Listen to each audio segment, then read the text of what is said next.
सबसे औला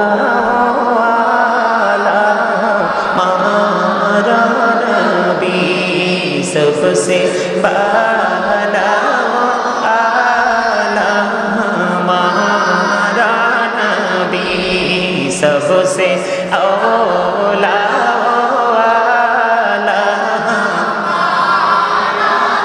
नबी, सबसे बाला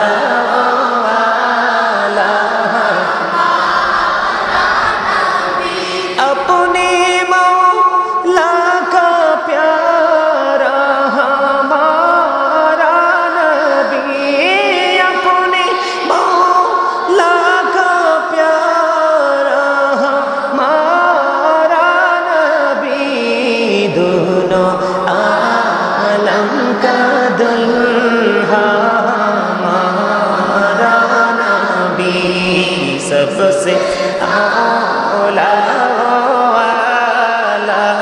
हमारा नबी, सबसे बाला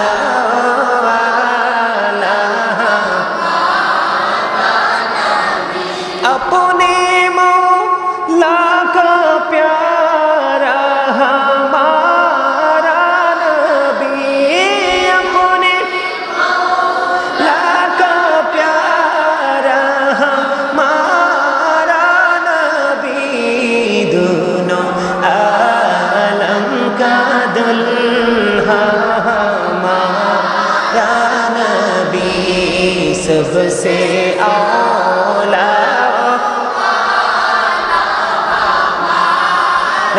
नबी, सबसे बाला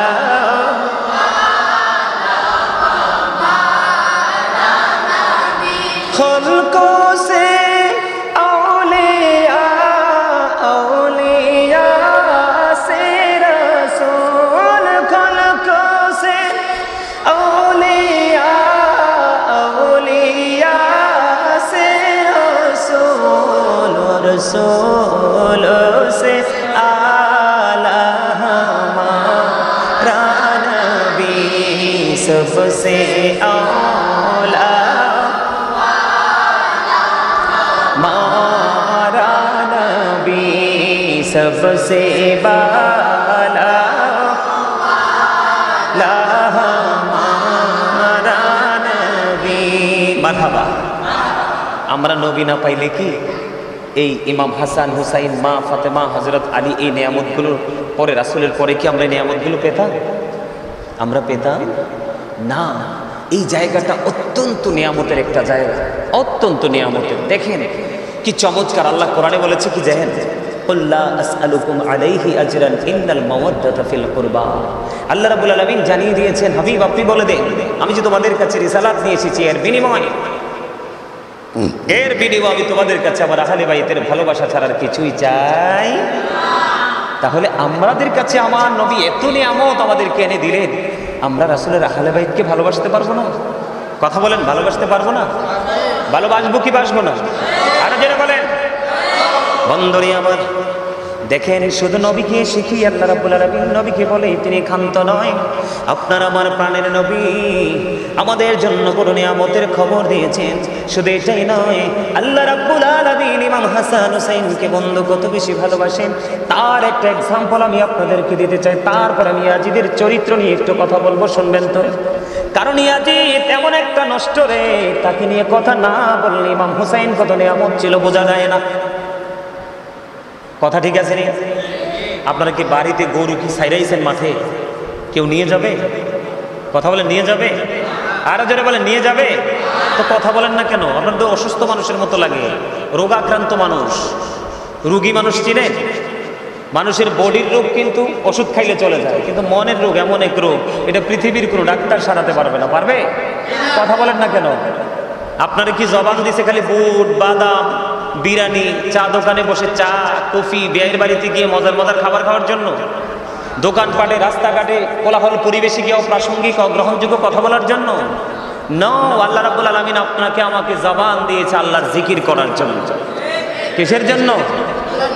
খবর রাখেন কি আর জানেন কি? শুধু বিরিয়ানির ট্যাগের দিকে তাকায় থাকলে চলবে না, তাকায় থাকতে থাকতে হুট করে একদিন দম বের হয়ে যাবে। এরপরে কি করবেন? ওখানে যাওয়ার পরে খবর আছে, আল্লাহ বলেছে আসো, ইন্না বাতশা রাব্বিকা লাশাদীদ, the seizing of Allah is difficult. Allah রাব্বুল আলামিন বান্দাকে ধরবে খুব শক্তভাবে। আল্লাহ বলেছেন ইন্নাল্লাহা সারিউল হিসাব, Allah is quick to take account, Allah হিসাব গ্রহণে অত্যন্ত তৎপর। আপনাকে ধরবে খুব শক্তভাবে এবং আপনার কাছ থেকে হিসাবও নেবে চুকিয়ে চুকিয়ে। আপনি এই দুনিয়াতে টাকা দিয়ে, ঘোষ দিয়ে, টেলিফোন দিয়ে কত কৌশল করে আপনি পার পেয়ে যেতে পারেন, পিছন দিয়ে দেয়াল খুঁড়ে বের হয়ে যেতে পারেন, কিন্তু উপারটা এতটাই ভয়ঙ্কর হবে, এতটা মারাত্মক হবে। আল্লাহ রাব্বুল আলামিন বলেছে, আমার দিকে তাকান, আল্লাহ রাব্বুল আলামিন বলেছে উপারে আর মরার সুযোগ নাই। লা ইয়ামুতু, people will not die that day, সেদিন মানুষের মরার সুযোগ নাই। আল্লাহ বলেছেন এরপরে ফিহা ওয়ালা ইয়াহইয়া, পিপল উইল বি, আল্লাহ রাব্বুল আলামিন বলে দিয়েছেন যে সেখানে মানুষ আর বাঁচতেও পারবে না। People will not be able two live that day, সেদিন মানুষের বাঁচারও সুযোগ নেই। আল্লাহ রাব্বুল আলামিন তারপরে বলেছেন ওমা হুম আনহা বিগাইবিন, people will not be able to escape that day, সেখান থেকে মানুষ পালাতেও পারবে না। যাবেন কোথায়? এবার একটু আপনাদেরকে বলতে হবে, আপনারা খুব শক্ত মানুষ, দু চারজন ছাড়া ম্যাক্সিমাম লোক একেবারে পাথরের মতো শক্ত লোক। আমি আপনাদেরকে বলি, ওপারে কিন্তু খাবারের ব্যবস্থা আছে। একটু আগে বললাম না, আল্লাহ কোরআনে বলেছে জান্নাতীদের জন্য জান্নাত থেকে খাবার বরাদ্দ হবে, আর জাহান্নামীদের জন্য খাবার বরাদ্দ হবে কোনটা জানেননি? জাহান্নামীদের জন্য একটা খাবার বরাদ্দ করে রাখছে, রাসূল আমাদেরকে জানিয়েছে। সেই খাবারটার নাম হলো তিনাতুল খাবার। ইয়া রাসূলুল্লাহ, ইয়া হাবিবাল্লাহ, নবী গো, ও প্রাণের নবী, এই তিনাতুল খাবারটা কি গো নবী? আমার নবী বলে দিয়েছেন আরেকটা জাহান্নামীর নিংড়ানো রক্তপুঞ্জ। ওমা নাউজুবিল্লাহ, এত খারাপ খবর শুনলে কেউ সুবহানাল্লাহ কয়? আমার কথা কি বুঝতে পারছে? দুর্গন্ধযুক্ত খাবার, পচা লিকুইড খাবার দেওয়া হবে, তরল তরল জুস খান না, এরকম পচা জিনিস খাওয়ানো হবে, পচা জিনিস। ওই যে বললাম পচা জিনিস খাইতে হবে, বাধ্য থাকতে হবে সেদিন খাইতে। বাঁচতেও পারবেন না, মরতেও পারবেন না, পালাতেও, টেলিফোনও নাই, ফোন মিস কল দিতে পারবেন নি কাউকে ওখান থেকে, সুযোগ আছে? খাতা কলম দিব লেখা, চিঠি লেখার জন্য? হ্যাঁ, ওখানে কি ডাকঘর আছে? কিছুই নাই, কিছুই নাই, বড় ভয়ঙ্কর জায়গা। জালিবেত লোক, জালিবেত দাও, ফিরে দাও, ফিরে দাও, যাও উঠো, একজন উঠো, তুমি উঠো, যাও ফিরে দাও, ফিরে দাও। জালিবেত আছে, মাদ্রাসাতে জালিবেত আছে, নিয়ে আনালে আমার কাছে দাও। জালিবেত, জালিবেত, মাইর দাও, মাইর দাও, মাইর দাও, দূরে দাও, দূরে দাও, দূরে না দিলে ঠিক হইতো না। এই বেতানো, বেতানো, আরে বেত নিয়ে আসো, আমার কাছে দাও, তোমরা না মারতে পারলো, আমি মারেন না লোক। এখন ফুলাফানের লোকে ভালো কথার দিন নাই তো, মারা গেছে দিন। এত দুষ্ট এখনকার ফুলাফাই না, আপনারা হাঁটতে কিলকনি, বইতে কিলকনি, তাইলে ঠিক থাকবো, নাইলে ঠিক থাকবে না। আপনাদের মতো মুরব্বীদেরকে এরা বেচতে পারবে, আবার ছড়াই আনতেও পারবে। কেন জানেন? এই দুর্দশার কারণ কি জানেন? এখনকার যুব সমাজটা একবার ধ্বংস হয়ে গেছে। এই দুর্দশার কারণ হলো, আমার দিকে তাকান, এই দুর্দশার অন্যতম কারণ হলো আল্লাহ রাসূল বলেছেন আদিবু আওলাদাকুম আলা থালাতি খিসারিন হুব্বি নাবিকুম ওয়া হুব্বি আহলি বাইতিহি ওয়া আলা কিরাআতিল কুরআন। আমার রাসূল বলেছেন তোমরা তোমাদের সন্তানদেরকে তিনটি বিষয় শিক্ষা দাও। কয়টি? কথা বলে না, কয়টি? আরে আরো জোরে বলেন না, কয়টি? তিনটি। একটা হলো হুব্বি নাবিকুম, আল্লাহ রাসূল বলেছেন teach the love of the profit, নবীর ভালোবাসা শিখাও। ওয়া হুব্বি আহলি বাইতিহি, টিচ ফ্যামিলি লাভ, নবীর পরিবারের ভালোবাসা শিখাও। এরপরে বলেছেন আলা কিরাআতিল কুরআন, learn to recite the holy Quran, তোমরা তোমাদের সন্তানদেরকে নবীর প্রেম শিখাও, কারণ এই প্রেম হলো ঈমান এবং ফরজ। এরপরে বলেছেন হুব্বি আহলি বাইতিহি, নবীর পরিবারের ভালোবাসা শিখাও, কারণ এই ভালোবাসাটাও আমাদের জন্য কি ফরজ, এটা ঈমান। এরপরে বলেছেন আলা কিরাআতিল কুরআন, কোরআন তেলাওয়াত শিখাও। আজকে কি আমাদের কাছে কি সেই শিক্ষাটা আছে? কথা বলেন আছে? এটার জন্য দায়ী বাবা মা। আমরা কিন্তু শিক্ষা দিতে চাই, আমরা শুধু দুনিয়ার রং নিয়ে, তামাশা নিয়ে থাকতে চাই। আপনাদেরকে সচেতন হতে হবে, সজাগ হতে হবে, অ্যাক্টিভ হতে হবে, না হয়ে কিন্তু পরবর্তী জেনারেশনকে কল্যাণের দিকে এগিয়ে নিয়ে দেওয়া সম্ভব হবে না। এখানে প্রথমে নবী, তারপরে হচ্ছে নবীর পরিবার, আহলে বাইতের পাক পাঞ্জাতনের ভালোবাসা। কথা কি বুঝতে পারছেন? তা আমাদেরকে কিন্তু সেই দিকে নজর রেখে চলতে হবে। আমি যেটা বলতে চেয়েছিলাম, তাদেরকে আল্লাহ রাব্বুল আলামিন কেমন ভাবে ভালোবাসেন, সেই ভালোবাসার একটা সিমটম আপনারা দেখেন। ইমাম হুসাইন ছোট, মায়ের কাছে বললেন, মা গো আমি একটু খেলে আসি। ছোট খেলতে যাওয়ার সময় মা খাতুনে জান্নাত ফাতেমার গলায় জড়িয়ে ধরে বললেন, মা গো আমি খেলতে যাই, আমাকে খেলা শেষ করে আসার পরে আপনি আমাকে আপেল দিবেন। মা ফাতেমা বললেন, বাবা যাও, আমি তোমাকে আপেল দিব, আপেল খাওয়াবো। এই কথা বলার পরে হুসাইন তো মায়ের কাছ থেকে চলে গেল। মা ফাতেমা পরক্ষণে চিন্তা করে দেখলেন, এখন তো মদিনায় আপেল পাওয়া যাবে না, কারণ মদিনারে কোথাও তো এখন আপেল নাই।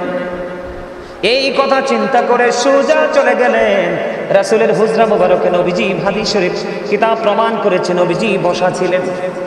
নবীজি বসা ছিলেন, মা ফাতেমাকে দেখে আমার প্রাণীর নবী বন্ধু দাঁড়িয়ে গেলেন। মা আপনার ললাটে ঘাম দেখা যায়, কেন গো আপনাকে পেরেশান মনে হয়? এবার মা ফাতেমা একটা ডাক দিয়ে বললেন, বাবা বাবা বাবা গো, আজকে আপনার কলিজার টুকরা আপেল খেতে চেয়েছে, আমি অনুমতি দিয়েছি তাকে আপেল খাওয়াবো, কিন্তু বাবা গো মদিনায় তো আপেলের সিজন না, আমি কোথা থেকে তাকে আপেল খাওয়াবো? এবার বাবা এবং মেয়ের মধ্যে কথোপকথন চলতেছে।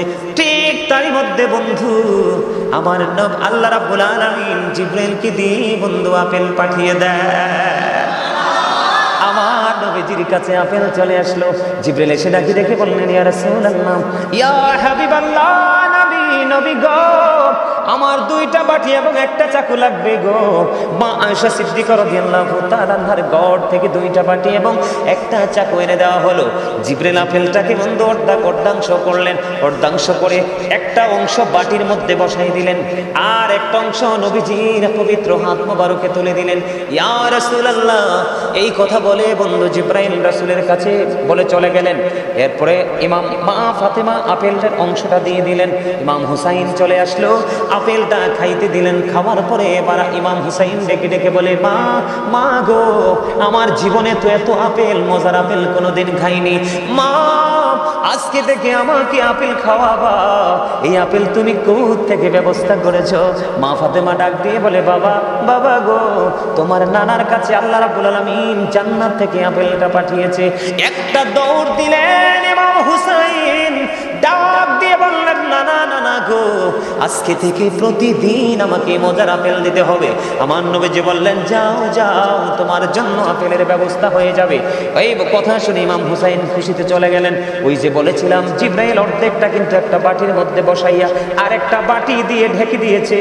জিবরাইল নবীজিকে বলে গেছে, ইয়া রাসূলুল্লাহ, ইয়া হাবিবাল্লাহ, নবী গো এই যে অর্ধাংশ বাটির মধ্যে রেখে দিলাম, এই বাটিটা প্রতিদিন একবার করে ঢাকনাটা সরাবেন। পরের দিন যখন ঢাকনা সরালেন, ঢাকনা সরানোর উপরে চাইয়া দেখে অর্ধেক আপেল পুরো আস্তা হয়ে আছে। জোরে জোরে বলেন না সুবহানাল্লাহ, আর জোরে বলেন না সুবহানাল্লাহ। বন্ধু তোমরা সবাইকে আমি পায়ে ধরে বলছি রে, ইমাম হুসাইনের প্রতি ভালোবাসা তুমি স্থাপন করো, এটাকে বাস্তবায়ন করো। ওই যে নবীজি বলেছে, আল হাসান ওয়াল হুসাইন সাইয়্যিদা শাবাবি আহলিল জান্নাহ, তোমার জন্য ইমাম হাসান হুসাইন জান্নাতে দাঁড়িয়ে থাকবে। ঢাকনা যখন সরালেন, নবীজি কি জিবরাইল যেইভাবে বললেন ঢাকনাটা সরাইয়া অর্ধেকটা আপেল কেটে দিলেন, আর অর্ধাংশ যেমনি বলেছেন এমনি ঢেকে আবার রাইখা দিলেন। এই দিন চলে গেল, কিন্তু সবচেয়ে মজার খবর হলো আজকে যে গতকালকে আপেল কিন্তু একটাই, বুঝছেন তো আপনারা? অর্ধাংশ নবীজির হাতে, অর্ধাংশ বাটিতে, কাটার পরে অর্ধাংশ আজকে খাইলো, কিন্তু গতকালকেরটার মজার মতো আজকেরটা মজা না, আজকেরটা ভিন্ন রকম স্বাদ পাওয়া যায়। কিতাব প্রমাণ করেছে বন্ধু, আপেলের কালার এবং আপেলের ধরন সবটা পৃথিবীতে আমরা এখন যেই রকম দেখি কালারটা এরকমই ছিল আপেলের। এবার ঢাকনা সরালেন, ঢাকনা দিয়ে কেটে অর্ধাংশ খাইলেন, খাওয়ার পরে দেখলেন স্বাদ ভিন্ন, আবার এই অর্ধাংশ ঢেকে রেখে দিল। ঢেকে রেখে দেওয়ার পরে বন্ধু পরের দিন আবার ঢাকনা সরালো, আবার সেম ঘটনা, চাইয়া দেখে আপেলটা আবার রাস্তা হয়ে আছে। জোরে জোরে বলেন না সুবহানাল্লাহ। এমনি করে করে করে করে 2 বছর পর্যন্ত প্রতিদিন একবার ঢাকনাটা সরানোর পরে চাইয়ে দেখতো আপেলটা আস্তা হয়ে আছে, আবার কেটে অর্ধাংশ খাইতো, আবার রেখে দিত। এই 2 বছরে প্রতিদিনই ভিন্ন ভিন্ন স্বাদ ছিল। এটা হলো আহলে বাইতের প্রতি, নবীর পরিবারের প্রতি আমার আল্লাহর ভালোবাসা। জোরে জোরে বলেন না সুবহানাল্লাহ, আর জোরে বলেন না সুবহানাল্লাহ। আপনাদেরকে কেমনে বুঝাবো সুবহানাল্লাহ মানে কি? এটা তো একটা জান্নাতের বাগান। আমার রাসূল বলে দিয়েছেন, তোমরা যখন জান্নাতের বাগানে যাও, জান্নাতের বাগানে যাওয়ার পরে ওখান থেকে তোমরা ফল খেয়ে নিও। ইয়া রাসূলুল্লাহ, জান্নাতের বাগানের ফল কি গো? আমার নবী বলছেন, আমি তোমাদেরকে জানিয়ে দিচ্ছি। সুবহানাল্লাহ আলহামদুলিল্লাহ ইল্লাল্লাহ, সুবহানাল্লাহ আলহামদুলিল্লাহ ইল্লাল্লাহ, লা ইলাহা ইল্লাল্লাহ, লা ইলাহা ইল্লাল্লাহ, শাহাদাতের বাণী ঠোঁটে আসিলেন কামলি ওয়ালা, মক্কাতে ফুটিল রবি নূরে মিন নূরে আলা, সুবহানাল্লাহ আলহামদুলিল্লাহ, লা ইলাহা ইল্লাল্লাহ মুহাম্মাদুর রাসূলুল্লাহ সাল্লাল্লাহু আলাইহি ওয়াসাল্লাম। জোরে জোরে বলেন না সুবহানাল্লাহ। ইমাম হাসান হুসাইন রাদিয়াল্লাহু তাআলা আনহু 2 ভাইকে আমার মালিক কত ভালোবাসতেন। আপনাদের আমার দিকে তাকান। একদিন 2 ভাই হাতের লেখা লেখলেন। কি হাতের লেখা লেখলেন? লেখে হাতের লেখাগুলো নিয়ে চলে গেলেন আমার নবীর কাছে। নানা গো, বলে দেন না কার হাতের লেখা বেশি সুন্দর? আমার নবীজি বললেন, ফয়সালা তোমার বাবার কাছে যাও, দেওয়া হবে। আবার আলীর কাছে গেল হযরত আলী। আলীকে আমার নবী বলে দিয়েছেন। আমার নবী আলী সম্পর্কে বলেছেন, আমি হলাম শিক্ষার শহর, আনা মাদিনাতুল ইলমি ওয়াদিউন বাবুহা। আমার নবী বলেছেন, I am a city of education, the gate of that city is Ali. আমার নবীজি বলেছেন, আমি হলাম শিক্ষার শহর, আর সেই শহরের দরজা হলো আমার আলী। যাও আলীর কাছে যাও। ইমাম হাসান হুসাইন 2 ভাই চলে গেলেন হযরতে আলী রাদিয়াল্লাহু তাআলা আনহুর কাছে। যাওয়ার পরে আলী ফয়সালা দিলেন না, না দিয়ে পাঠিয়ে দিলেন মা খাতুনে জান্নাত ফাতেমার কাছে। যাও যাও, তোমার মায়ের কাছে চলে যাও। মায়ের কাছে যখন চলে গেল, মা বললেন, বাবা আমার কাছে 60টা মতি আছে। কয়টা? মাইকটা সাইডে চলে যেতাম নি? হ্যাঁ, বাংলা কথা বুঝেন না আপনারা? হ্যাঁ,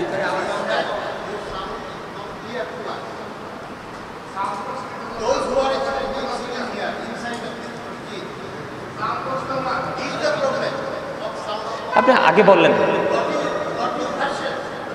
আপনি এই কথাটা আগে বললেই তো অ্যাক্টিভ হয়ে যেত ওরা।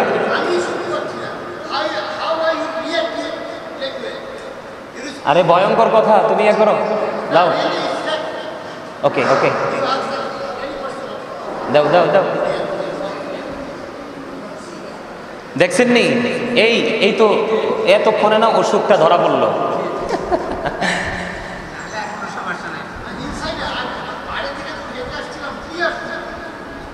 ভিতরে সমস্যা, বাহিরে ক্লিয়ার। ওকে, এটা হচ্ছে সচেতনতা, এটা হচ্ছে সচেতন কথা, সচেতন পার্সন থাকা থাকবে। এবার ওকে, এবার ঠিক আছে তো? এবার ওকে ওকে, এবার বুঝতেছেন? হ্যাঁ, ঠিক আছে, আলহামদুলিল্লাহ। বসেন বসেন বসেন বসেন বসেন। নবী গো তোমার ভালোবাসা পাপ মুছে যায়, নবী গো তোমার পাপ মুছে যায়। ইয়া নবী ইয়া নবী ইয়া নবী ইয়া নবী ইয়া নবী, নবী গো তোমার ভালোবাসায় জান্নাত পাওয়া যায়, নবী গো তোমার জান্নাত যায়। বিআন্না লাহুম বিআন্না লাহুমুল জান্নাহ বিআন্না লাহুমুল জান্নাহ বিআন্না লাহুমুল জান্নাহ ইয়া নবী ইয়া নবী ইয়া নবী ইয়া নবী ইয়া নবী ইয়া নবী নবী গো তোমার ভালোবাসায় আল্লাহর ওলি হওয়া যায় নবী গো তোমার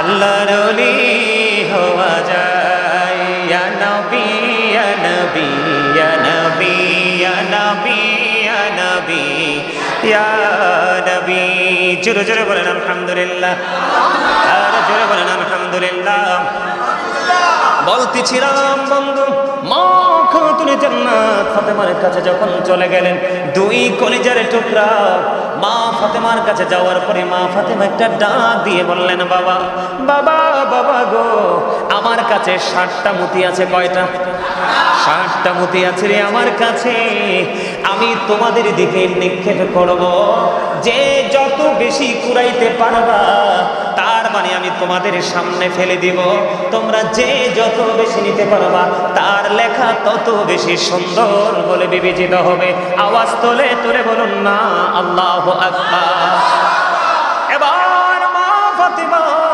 একটা একটা করে মুতি নিক্ষেপ করা শুরু করলো বন্ধু একটা একটা করে নিক্ষেপ করা শুরু করলো তিনটা তিনটা করে 6টা নিক্ষেপ করে ফেললো দুই ভাই তিনটা তিনটা করে নিয়ে গেল আর বাকি আছে কয়টা একটা মাত্র বাকি আছে আমার আল্লাহ জিব্রাইলকে একটা ডাক দিয়ে বলল যা যা জিব্রাইল জলদি চলে যা রে জিব্রাইল জলদি চলে যাও আমার ফাতেমার বাড়িতে তুমি চলে যাও ফাতেমা যখন একটা মুঠি নিক্ষেপ করবে রে তুমি মুঠিটাকে দুটো টুকরো করে দুই ভাইয়ের ভাগে দিয়ে দেবা মা ফাতেমা 7 নম্বর মুঠিটা নিক্ষেপ করতে দেরি এটা অটো দুটো টুকরো হয়ে দুই ভাইয়ের ভাগে চলে যায় মা মা মা মা বলো না কার লেখাটা বেশি সুন্দর হয়েছে বাবা গো তোমাদের বিচার হবে মা ফাতেমা চেয়ে দেখলেন তিনটা তিনটা 6টা আর একটা অর্ধেক অর্ধেক করে দুই ভাইয়ের ভাগে চলে গেল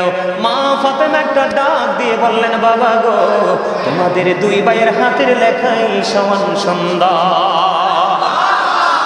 আর জোরে বলেন না সুবহানাল্লাহ তাহলে এখানে কি প্রেমের গন্ধ পাওয়া যায় কি যায় না ভালোবাসার গান আছে না নাই এই ভালোবাসাটা স্বয়ংকার আমার আল্লাহ বন্ধু এখানেই শুধু ক্ষান্ত নয় আমি আরো মজার তথ্য আমি আপনাদেরকে দেই বন্ধু মজার তথ্যটা হলো একদিন এক গ্রাম্য লোক ইমাম হুসাইন রাসূলের দরবারে একটা হরিণ ছোট বাচ্চা হরিণ ধরে নিয়ে আসলো ধরে নিয়ে এসে তিনি রাসূলের কাছে বলতেছেন ইয়া রাসূলুল্লাহ আমার মনে একটা মানত ছিল ইচ্ছা ছিল আমি আপনার দরবারে একটা হরিণ উপহার দেব হরিণ উপহার দিতে দেরি রে আমার নবীজি ইমাম হাসান রাদিয়াল্লাহু তাআলা মুখে হরিণটা দিয়ে দিল এবার হুসাইন দেখবেন নানা গো ও নানা আমার ভাইয়ের এত সুন্দর একটা হরিণ তুমি উপহার দিয়ে দিলা আমার ভাগটা কোথায় আমার হরিণ লাগবে কিন্তু নবীজির কাছে হরিণ আসছে কয়টা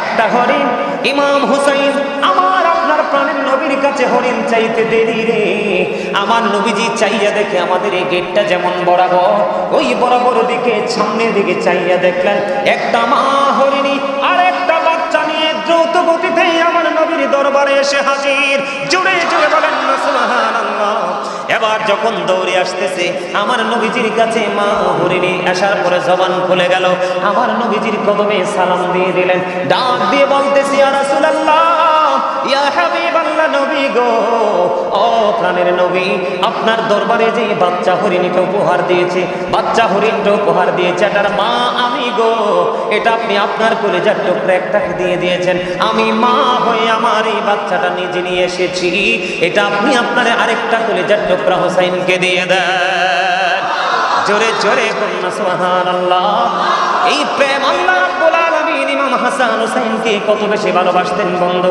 এই যদি আমরা যে জমজম তৈরি হয়েছে কার পায়ের উসিলায় বলতে পারবেন নি কথা বলে না জমজম বলতে পারবেন এই তো দেখছেন আপনারা সবাই কিন্তু বোকা বৈশা রয়েছে। হযরত ইসমাঈল আলাইহিস সালামের পায়ের আঘাতে যদি জমজম তৈরি হতে পারে, ইমাম হুসাইন যদি চাইতো রে, সেদিন কুফা প্লাবন হয়ে যেত। ঠিক কিনা বলেন? এই নির্মমতায় নিষ্ঠুরতা সহ্য করেছে ইমাম হুসাইন আমাদেরকে শিখিয়ে দিয়ে গেছে, বুঝিয়ে গেছে যে সত্যকে প্রতিষ্ঠিত করতে হলে তোমাকে পরিশ্রম করতে হবে, তোমাকে কষ্ট করতে হবে, অনেক প্রতিকূলতা মোকাবেলা করে তুমি কি করতে হবে, বিজয় ছিনিয়ে আনতে হবে। সত্যের পথে লড়াই করে ইমাম হুসাইন এবং ওনার সঙ্গীরা শাহাদাত বরণ করেছে। এরপরে ইয়াজিদ বাহিনীর কাছে মাথা নত করেনি। কথা বলেন না কেন? ইমাম হুসাইনের পুরো জীবন জুড়ে ছিল প্রেম, পুরো জীবন জুড়ে ছিল রাসূলের আদর্শ, আর ইয়াজিদের পুরো জীবন জুড়ে ছিল নষ্ট কাজ। আমি যদি আপনাদেরকে বলি মদ খাওয়া হারাম না হালাল? এই হারাম কি আমরা কইছি না আল্লাহ কইছে? আল্লাহ রাব্বুল আলামিন পবিত্র কালামে হাকিমে বলেছে, ইন্নামাল খামরু ওয়াল মাইসিরু ওয়াল আনসাবু ওয়াল আজলামু রিজসুম মিন আমালিশ শাইতান। আল্লাহ বলেছেন মদ, জুয়া, মূর্তি বা গবরনা ঘৃণবস্তু শয়তানের কাজ। এখন শয়তান কি আমাদের বন্ধু না শত্রু? ইন্না শাইতানা লাকুম আদুউন ফাত্তাখিযুহু আদুওয়া। ঠিক কিনা বলেন? আল্লাহ বলেছেন শয়তান is the eternal enemy of the believers. ইমানদারদের প্রকাশ্য শত্রু হলো শয়তান, কিন্তু মুমিন যারা তাদের সম্পর্কে আল্লাহ রাব্বুল আলামিন দিয়েছেন ভিন্ন তথ্য। এটা যুবক হতে পারে, যুবতী হতে পারে, নারী হতে পারে, পুরুষ হতে পারে, বৃদ্ধ হতে পারে, বৃদ্ধা হতে পারে। বন্ধু, এটার মধ্যে মুমিন মুমিনা থাকতে পারে। আমার নবীজি জানিয়ে দিয়েছেন ইন্না কাইদা শাইতানি কানা দাঈফা। আল্লাহ রাব্বুল আলামিন বলেছেন শয়তান ডিসিপশন ইজ ভেরি উইক। শয়তানের ধোঁকা মুমিনের জন্য একেবারে দুর্বল, মুমিনকে কখনোই গায়েল করতে পারে না। আরে জোরে বলেন না সুবহানাল্লাহ। শয়তানকে গায়েল করতে পারে না। এখন আমার প্রশ্ন হলো, পয়েন্ট একটা ফাইন্ড আউট করতে হবে। ঠিক কিনা বলেন? পয়েন্ট ফাইন্ড আউট করতে হবে ইয়াজিদকে চিহ্নিত করার জন্য। এই নষ্ট চরিত্র ইয়াজিদ, সে মদ খাইতো এবং মানুষকে মদ খাওয়ার জন্য উৎসাহ জুগিয়ে দিত। জোরে জোরে বলেন নাউজুবিল্লাহ। তাহলে আল্লাহ কইছে মদ হারাম, ইয়াজিদ কইছে হালাল। তাহলে সে কি কাফের হইছে কিনা? কুফরি করছে কিনা? আরো জোরে বলেন। আমাদের বাংলাদেশে পীর সাহেব ইয়াজিদার নাম নেওয়ার আগে বলে হযরত। আপনি কি সেই পীরকে অনুসরণ করতে পারবেন? আবার বলে ইয়াজিদ নাকি 100 রাকাত নফল নামাজ পড়তো। আরো জোরে কন্না নাউজুবিল্লাহ। আপনি ওই নামাজি হবেন না যেই নামাজে আহলে বাইতের প্রেম নাই। আপনি ওই নামাজ পড়বেন না যেই নামাজের মধ্যে আমার রাসূলের প্রেম নাই। আপনি নামাজি হলে ইমানদার নয়, আপনি কোরআনে হাফেজ হলে ইমানদার নয়, আপনি অনেক বেশি দানবীর হলে আপনি ইমানদার নয়। ইমানদারের বৈশিষ্ট্য পুরো ভিন্ন। আমি আপনাদেরকে বলে দিতে চাই বন্ধু, ইয়াজিদ বাহিনী এমন নির্মমতা, এত নিষ্ঠুরতা, সে এত নিপীড়ন চালিয়েছিল 61 হিজরিতে কারবালার ময়দানে। তার চরিত্রতে এত খারাপ ছিল বন্ধু। সীমান যখন ওনার দেহ থেকে মাথা মোবারক আলাদা করে দিল, এই মরুভূমির মধ্যে, কৌফার মধ্যে, উত্তপ্ত বালুকণার মধ্যে ইমাম হুসাইন রাদিয়াল্লাহু তাআলা আনহুর এই পবিত্র মাথাটাকে ঘোড়া দিয়ে পদদলিত করেছিল। এরপরেও তারা ক্ষান্ত হয়নি, ইয়াজিদের বাড়ির দিকে রওনা দিলেন পুরস্কারের জন্য। ইয়াজিদ বাহিনী নষ্ট চরিত্র। এই জন্য আমি বলি ইউ আর ভেরি ক্যারেক্টারলেস। ঠিক আছে কিনা বলেন? আর জোরে বলেন ঠিক না বেঠে? চরিত্রবান না চরিত্রহীন? আর জোরে বলেন কে কে বলেন চরিত্রহীন যারা, তারা হাত তোলেন। পক্ষে সবাই। আর জোরে বলেন মোট পক্ষে হাত নামান। আমি আপনাদের কাছে আজকে তুলে ধরবো কতটা নিকৃষ্ট চরিত্রের ছিল ইয়াজিদ। পুরো এই কুফার মধ্যে পদদলিত করে ইয়াজিদের বাড়ির দিকে রওনা হলেন পুরস্কারের জন্য। পথের মধ্যে রাত্র হয়ে গেল। রাত্র যখন হয়ে গেল, এই পৃথিবীর বুকে দেখবেন কিছু মানুষ এখানে কয় একটা, আরেকটু পরে গিয়ে কয় আরেকটা। এই বাড়িতে বলে এক ধরনের কথা, ওই বাড়িতে গিয়ে বলে আরেক ধরনের কথা। এই মত চেঞ্জ করার কারণ হলো মুখের লালসা। ঠিক কিনা বলেন? আমি আপনাদেরকে এক্সাম্পল দিই। রাতের মধ্যে বন্ধু কি হয়ে গেল? রাতের মধ্যে আপনার যাইতে যাইতে রাত হয়ে গেল। পথিমধ্যে রাস্তার মধ্যে তারা তাবু গাড়লো যেখানে, সেখানে ছিল এক খ্রিস্টান পাদ্রী জানতে পারলো যে ইমাম হুসাইনের মাথা নিয়ে যাচ্ছে। পাদ্রী সইতে পারলো না। পাদ্রীর কলিজা ছিঁড়ে খানখান হয়ে যায়। অথচ সেই খ্রিস্টান দৌড়ে চলে আসলো ইয়াজিদ বাহিনীর কাছে, এসে ইয়াজিদ বাহিনীকে ডেকে ডেকে বলল, তোমরা আমাকে আজকে একটা রাতের জন্য ইমাম হুসাইনের মাথাটা শুধু আমারে দিবা, আমি এর বিনিময়ে দিব 10,000 দিরহাম। এই কথা বলার পরে দেখেন কত লোভী, কি হয়ে গেল, রাজি হয়ে গেল। ওই পাত্রে নিয়ে গেল গির্জার মধ্যে, উঁচু জায়গার মধ্যে রাখলেন। রাখার পরে সুগন্ধযুক্ত পানি দিয়ে ধুত করলেন। ধুত করে সারা রাত ইমাম হুসাইনের পবিত্র চেহারার দিকে তাকাইয়া রইলেন। দুই চোখের পানি ঝরে ঝরে ঝরে ঝরে পড়তে লাগলো। তিনি বলতে লাগলেন, ওই পাদ্রী আমি চাইয়া দেখলাম ইমাম হুসাইনের মাথাটার চারপাশে, ইমাম হুসাইনের মাথাটার চারপাশে সাদা একটা নুরানি পাখি যেন তাওয়াফ করতেছে। জোরে জোরে সুবহানাল্লাহ। এখান থেকে নিয়ে যাওয়া হলো ইয়াজিদের কাছে। ইয়াজিদ ইমাম হুসাইনের মাথার মধ্যে খোঁচাচ্ছে আর আঘাত করছে, বিকৃত ভাষা ব্যবহার করছে। তখন ঈসাই ধর্মের একজন লোক এখানে অবস্থান করছিল। তিনি ডাক দিয়ে বলল, রে ইয়াজিদ, তোরা কত নিকৃষ্ট, তোদের কি কোনো চরিত্র নাই রে। আমরা ঈসাই ধর্ম অনুসরণ করি, আমাদের কাছে ঈসা নবীর জামানায় একটা ঘোড়ার খুরা আমরা যত্ন করে রেখে দিয়েছি। এখনো পর্যন্ত এই ঘোড়ার খোরাটাকে আমরা একটা দিন আছে, সেই দিন এই ঘোড়ার খোরাটাকে কাবার মতো আমরা তাওয়াফ করতে থাকি। আর যেই কলিজার টুকরা, রাসূলের কলিজার টুকরা, যিনি জান্নাতে যাবে না, শুধু জান্নাতে যুগে যুগে যুগে যুগে যুগে যুগে যত যত যুবকেরা ইমাম হাসান হুসাইনকে ভালোবেসে যাবে, তাদের জন্য রিসিপশনে দাঁড়িয়ে থাকবে। আর তার কলিজা, তাকে হত্যা করে, তাকে শহীদ করে তুমি ক্ষান্ত হওনি, তার দাঁতের মধ্যে আঘাত করে করে বিকৃত ভাষা ব্যবহার করছো। তোমার মতো নিকৃষ্ট, তোমাদের মতো পাপিষ্ট, তোমাদের মতো চরিত্রহীন সৃষ্টি জগতে আর কিছু হতে পারে না। আমি আপনাদেরকে আবার একটু বেগ নিয়ে আসতে চাই। যখন সীমার বসেছিল ইমাম হুসাইনকে শহীদ করার জন্য, আমার ইমাম হুসাইন কলিজার টুকরা ডাক দিয়ে বলতে, সীমা তোর বুকের জামাটা একটু খোল, আমি তোর একটু দেখবো। বুকের জামাটা যখন টান দিয়ে খুললেন, টান দিয়ে খোলার পরে চাইয়া দেখলেন সীমারের বুকের মধ্যে শুধু সাদা সাদা চিহ্ন দেখা যায়, যেটাকে হাদিসের ভাষায় কোন কোন জায়গায় কুষ্ঠ রোগ বলা হয়েছে, কোন কোন জায়গায় দবল রোগ বলা হয়েছে। বাংলাদেশে আমরা এটাকে শ্বেত রোগ হিসাবে চিনি। আছে না নাই? সাদা হয়ে যায় এরকম অনেক রোগ আছে না? ও বন্ধু, তখন ওই ইমাম হুসাইন একটু পরে শাহাদাত বরণ করবে। উনি একটা দাগ দিয়ে বলেছিল, রে সীমান, তুই বুঝি সেই বদকিসমত, আমার নানা বলে গিয়েছিল সাদা দাগের কিছু কুকুর আমার বাগানকে হরণ করে নিয়ে যাবে। আমার নানা যেমন বলেছে তোকে আমি দেখতে পেয়েছি, তুই বুঝি সেই বদকিসমত। জোরে জোরে কন্যা নাউজুবিল্লাহ, আর জোরে বলেন না নাউজুবিল্লাহ। বন্ধু, শুধু এখানে ক্ষান্ত নয়, ইয়াজিদ বাহিনী কত চরিত্রহীন ছিল, কত নিষ্ঠুর ছিল, কত নির্মম ছিল, তারা কতটা পাষাণ ছিল। যেই নবী না হলে কোনো কিছু হতো না। হিন্দু, খ্রিস্টান, বৌদ্ধ, পশু পাখি, অবলা প্রাণী পর্যন্ত ফুরাত নদীর পানি পান করা বরাদ্দ ছিল, নবীজির কলিজার টুকরার জন্য পানি বরাদ্দ নাই। নাউজুবিল্লাহ বলবেন না? আরো জোরে। এটা কি আমরা মুসলমান হিসেবে মানতে পারি? আর কোনো মানুষ কি তার নেতার কষ্ট সইতে পারে? কথা বলেন না কেন? আরো জোরে বলেন। আমি আপনাদেরকে বলি, ইয়াজিদের চরিত্রটা তো খারাপ কেন? খারাপ হওয়ার পিছনে অন্যতম কারণ হলো, ইয়াজিদের চরিত্র খারাপ হলো, ইয়াজিদের উপদেষ্টা যিনি ছিলেন, উনি ছিলেন একজন ইহুদি। কি ছিল?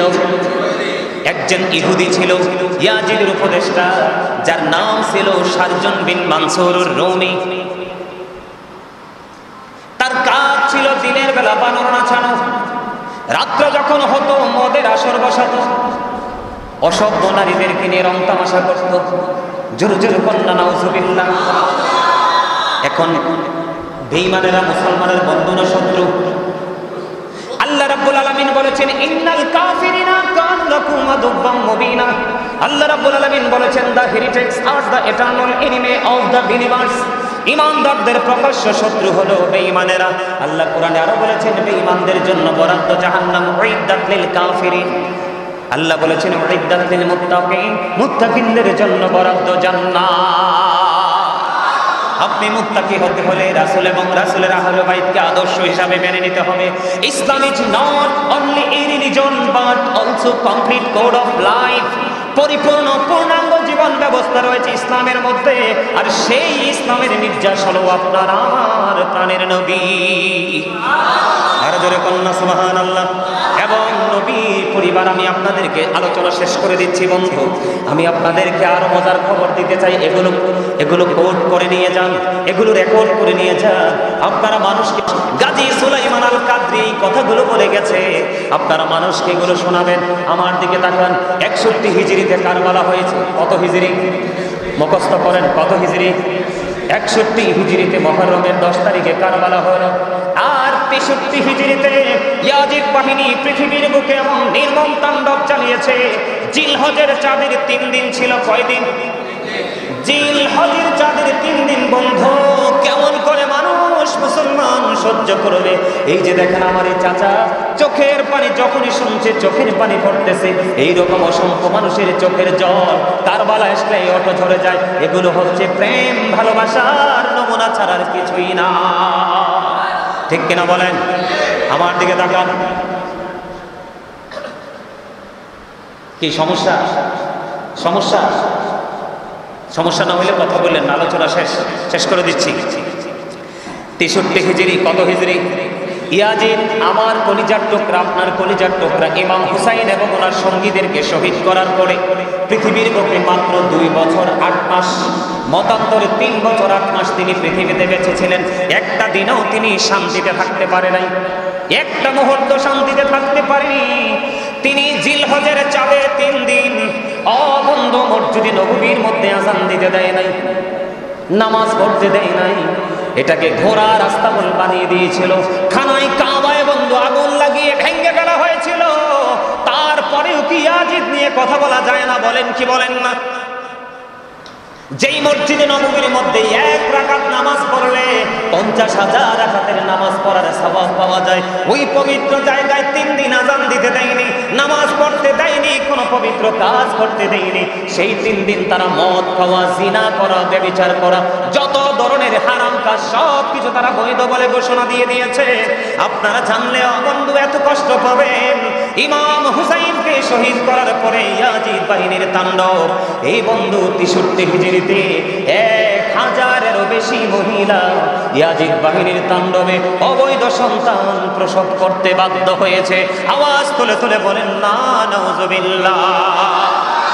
আপনারা এগুলো মনে রাখবেন তো? মনে রাখবেন এগুলো? আপনাদের বাচ্চাদেরকে যখন রাত্রে শুইবেন,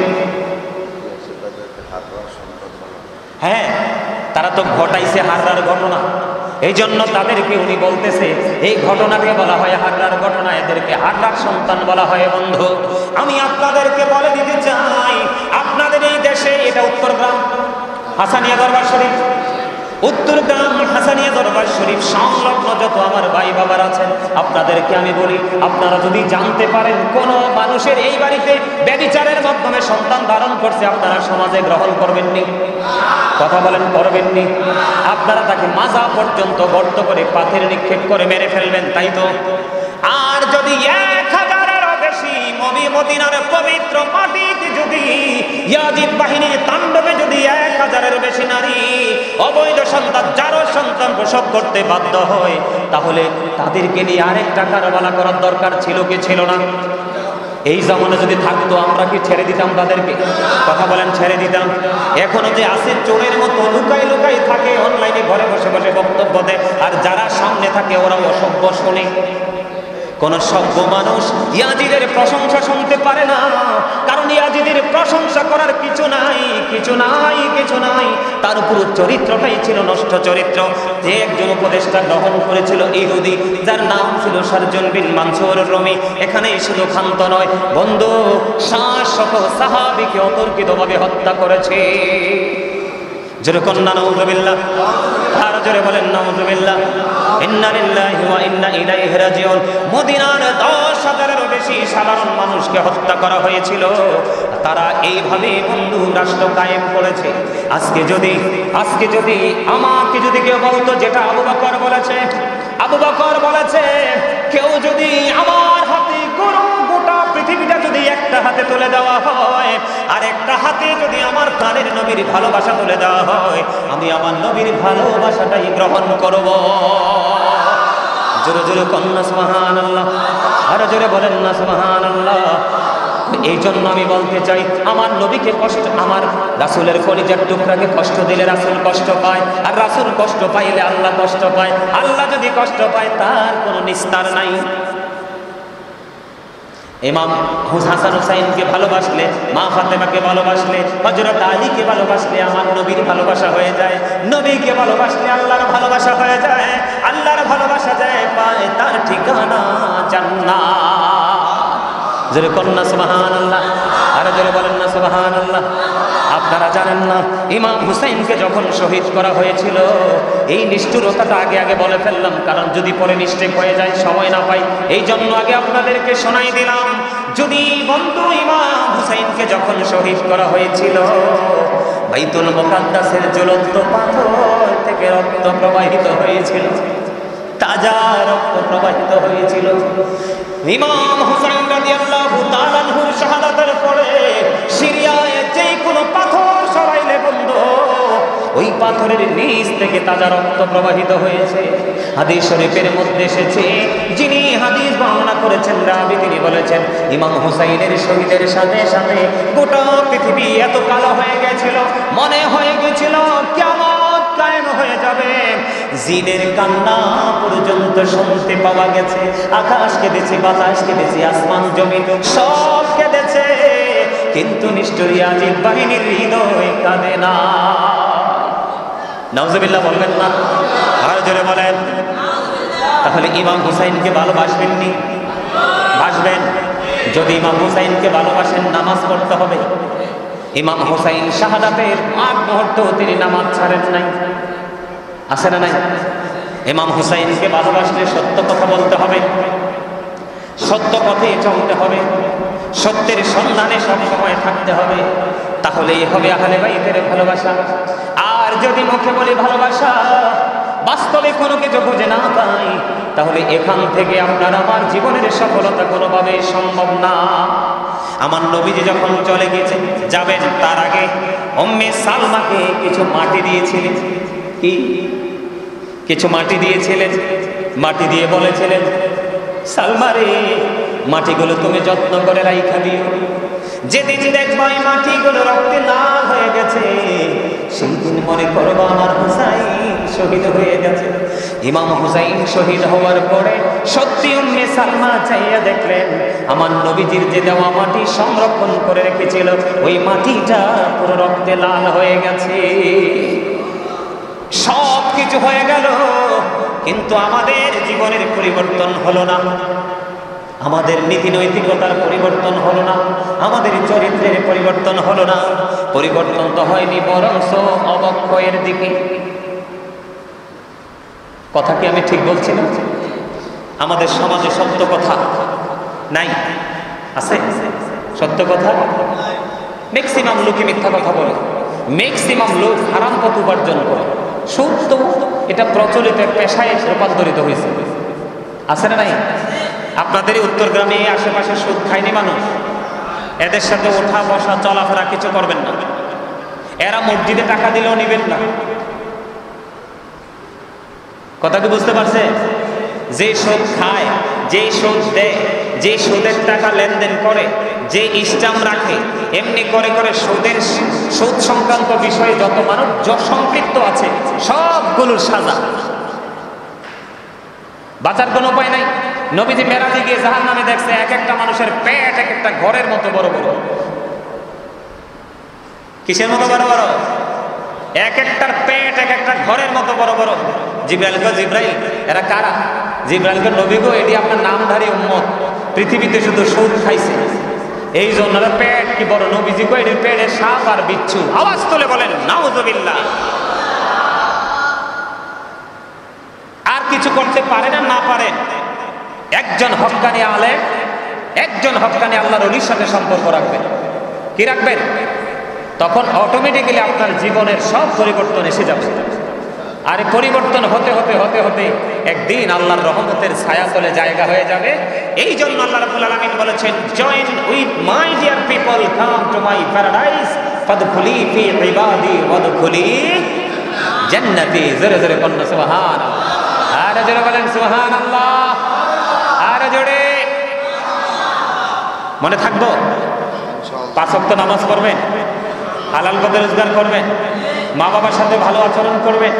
যাদের মা বাবা পৃথিবীতে নাই আফসোস করবেন না। প্রত্যেক জুমার দিনে, অন্য দিন না পারলেও প্রত্যেকটা জুমার দিনে জুমার নামাজ পড়ে বাবা মার কবর জিয়ারত করবেন।